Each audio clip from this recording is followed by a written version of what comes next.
has clearly indicated that the voices of the youth are not heard when it comes to citizen public participation in matters legislation, policy making and vetting of public officials as required by law.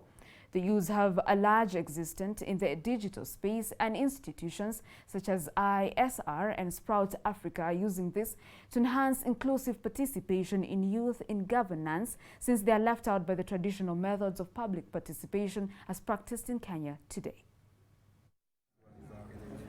According to the recent population enumeration, Kenya's ratio of youth aged 15 to 24 to the total population stands at 20.3%, above the world's average of 15.8%. But this demographic feels left out on crucial matters that require public participation.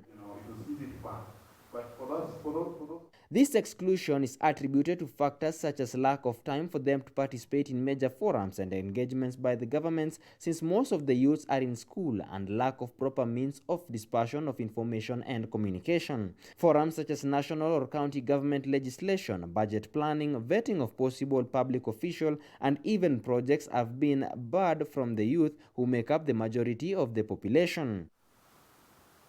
It is in this light that the Institute of Applied Studies and Research, IASR, with the help of Sprout Africa, funded by the Ford Foundation, has brought together major stakeholders to use digital platforms to ensure public participation among the youth and develop a model that ensures inclusive participation of the citizens in governance, especially by the young citizens who are conveniently left out in the traditional methods of public participations as practiced in Kenya today. How well can the younger people be engaged digitally, and does digital engagement also have a place in the duty bearers, for example, the government and other parastatals like IBC, for example. So all that, we are still at a stage where we are going around to collect this information, and once that information is put together, we shall come back to the public and disseminate the same. IASR provides participatory platforms for action-focused discussions, bringing together policymakers, Communication Authority of Kenya, ICT investors, and players in the civic technologies ecosystem, the young citizens already in the digital space, and the media towards the development of a model digital platform that can be customized by the arms of government and agencies to make public participation inclusive and meaningful, as enshrined in the Kenya's 2010 Constitution. How can we start a conversation?